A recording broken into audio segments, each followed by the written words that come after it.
നമ്മൾ ഇതുവരെ അന്നമയ കോശത്തിൽ നിന്നും ആനന്ദമയ കോശം വരെയുള്ളൊരു യാത്ര, ഏറ്റവും സ്ഥൂലമായതിൽ നിന്നും ഏറ്റവും സൂക്ഷ്മമായ ജഗത്തിൻ്റെ ഭാഗം വരെ ആത്മാന്വേഷണത്തിൻ്റെ ഒരു പാതയിലൂടെ മുന്നേറുക എന്ന് പറയും. ഓരോ തലത്തു നിന്നും മാറി അടുത്ത സൂക്ഷ്മതലം, അതിനടുത്ത സൂക്ഷ്മതലം, ഇങ്ങനെ വന്ന് അവസാനം ആനന്ദമയ കോശം വരെ എത്തി.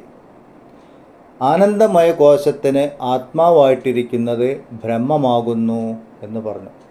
ബ്രഹ്മപുച്ഛം പ്രതിഷ്ഠ എന്ന് പറഞ്ഞു. ഈ ആനന്ദമയ കോശത്തിന് പൂർണ്ണമായി വ്യാപിച്ചിരിക്കുന്നത്, അതിന് ആത്മാവായിരിക്കുന്നത് ബ്രഹ്മമാകുന്നു എന്ന് പറഞ്ഞു. അപ്പോൾ ഇവിടെ നമ്മൾ രണ്ട് കാര്യങ്ങളാണ് കാണുന്നത്.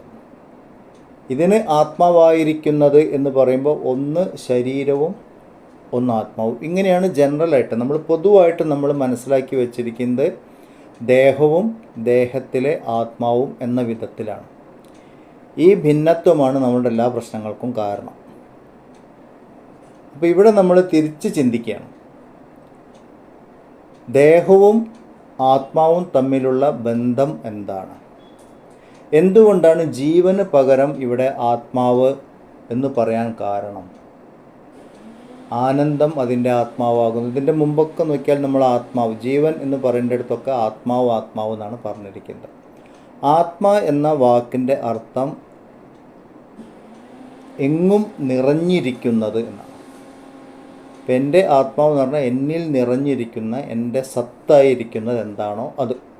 ആ ഭാഗം നഷ്ടപ്പെട്ടു പോയി കഴിഞ്ഞാൽ പിന്നെ ഞാനില്ല. കുടത്തിൻ്റെ ആത്മാവ് എന്ന് പറയുന്നത് മണ്ണാണ്. കുടത്തിൽ നിന്നും മണ്ണ് നീക്കിക്കഴിഞ്ഞാൽ പിന്നെ കുടമില്ല. സ്വർണ്ണാഭരണത്തിൻ്റെ ആത്മാവ് സ്വർണ്ണമാണ്. സ്വർണം നീക്കിക്കഴിഞ്ഞാൽ ആഭരണം ഇല്ല.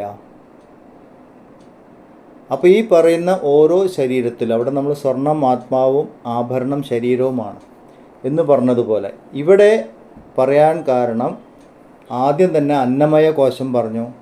അന്നമയ കോശത്തിന് ആത്മാവായിട്ട് പ്രാണമയ കോശം പറഞ്ഞു. പ്രാണമയ കോശം ദേഹമാണ് എങ്കിൽ അതിന് മനോമയ കോശമാണ് ആത്മാവ്. മനോമയ കോശത്തിന് ദേഹമായിട്ട് പറയുമ്പോൾ വിജ്ഞാനമയമാകുന്നു. വിജ്ഞാനമയ കോശത്തിന് ആത്മാവായിട്ട് ആനന്ദമയമാകുന്നു. ആനന്ദമയത്തിന് ആത്മാവായിട്ട് ബ്രഹ്മമാകുന്നു എന്ന് പറഞ്ഞു. ഇതേ ഓർഡർ നമ്മളൊന്ന് തിരിച്ച് ചിന്തിക്കുക. തിരിച്ച് ചിന്തിക്കുമ്പോൾ എന്താണ്? ബ്രഹ്മം തന്നെയാണ് ആനന്ദമയമായി മാറിയിരിക്കുന്നത് എന്ന് പറഞ്ഞാൽ ബ്രഹ്മവും ആനന്ദമയവും ഭിന്നതയില്ല, ഒന്ന് തന്നെ. അപ്പം നമ്മൾ ആനന്ദമയം എന്ന് കാണുന്നതിനെ ബ്രഹ്മമായിട്ട് കാണണം. ആനന്ദമയം ബ്രഹ്മമാണെങ്കിൽ അതിൻ്റെ മുമ്പുള്ള വിജ്ഞാനമയം അത് ബ്രഹ്മമായിരിക്കണം. കാരണം വിജ്ഞാനമയത്തിൻ്റെ ആത്മാവാണ് ആനന്ദമയം എന്ന് പറഞ്ഞു. ആനന്ദമയം ബ്രഹ്മമാണ്. അപ്പം A = B, B = C എന്ന് പറഞ്ഞാൽ A = C. ഇതാണ് കണക്കിൻ്റെ ഫോർമുല.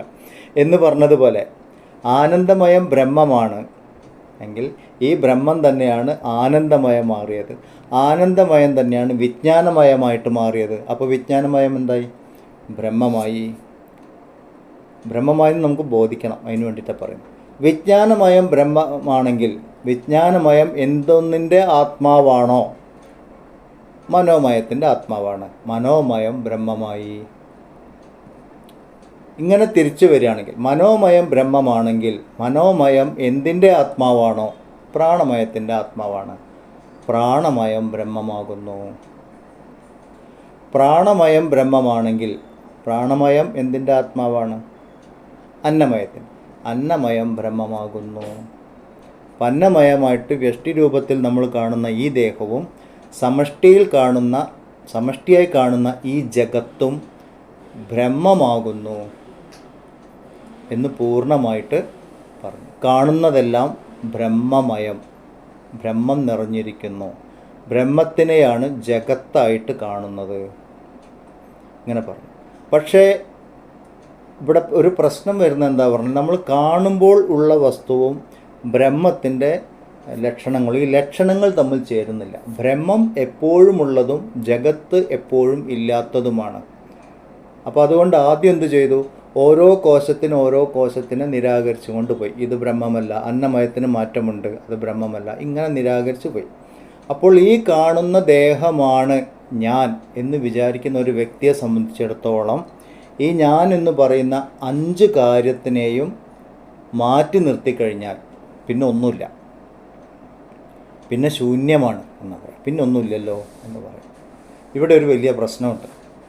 ഈ അന്വേഷണത്തിൻ്റെ ഈ പ്രശ്നത്തിനെക്കുറിച്ചാണ് അടുത്ത ഭാഗം പറയുന്നത്. 6ാമത്തെ അനുവാദം തുടങ്ങുന്നത് ഈ ഒരു ചോദ്യം ചോദിച്ചുകൊണ്ടാണ്. ഇപ്പോൾ 2 തലം നമ്മൾ കണ്ടു. അറിവിൻ്റെ ഒരു തലം, ബ്രഹ്മമുള്ള ഒരു തലം, എല്ലാം ബ്രഹ്മമാണ് എന്ന് അറിയുന്ന ഒരു തലവും, കോശങ്ങളെല്ലാം നിരാകരിക്കുമ്പോൾ ശൂന്യമാണല്ലോ എന്ന് പറയുന്ന ഒരു തലവും നമ്മൾ കാണുന്നുണ്ട്. 2 തലം, 2 ഭാഗത്തുനിന്ന് നോക്കുമ്പോൾ. ആത്മാന്വേഷണത്തിൽ നോക്കുമ്പോൾ സ്ഥൂലമായ തലത്തിൽ നിന്ന് തുടങ്ങി ഏറ്റവും സൂക്ഷ്മമായ തലത്തിലെത്തുക എന്നുള്ളതാണ് ആത്മാന്വേഷണം. അപ്പോൾ ആത്മാന്വേഷണത്തിന് നമ്മളൊരു പാതയായിട്ട് വിചാരിക്കുകയാണെങ്കിൽ ആ പാതയുടെ ഒരറ്റം സ്ഥൂലവും മറ്റേ അറ്റം സൂക്ഷ്മവുമാണ്. ഈ സൂക്ഷ്മം തന്നെയാണ് സ്ഥൂലമായിട്ട് കാണപ്പെടുന്നത്. ഇതാണ് ഇപ്പോൾ നമ്മൾ ഇത്രയും കാര്യം മനസ്സിലാക്കിയത്. ഇനി മുന്നോട്ട് പോകുമ്പോൾ ഇപ്പം നമ്മൾ കണ്ടു, ദേഹവും ആത്മാവും തമ്മിൽ കാണുമ്പോൾ വ്യത്യാസമുണ്ട് എന്ന് നമുക്ക് തോന്നുമെങ്കിലും വ്യവഹാരത്തിൽ നമ്മൾ വ്യത്യാസമായിട്ട് പറയുന്നുണ്ടെങ്കിലും ആത്മാവ് തന്നെയാണ് ദേഹമായിട്ട് കാണപ്പെടുന്നത്, ഇല്ലെങ്കിൽ നമുക്ക് അനുഭവത്തിൽ വരുന്നത്. ദേഹം നമുക്ക് അനുഭവമാണ്.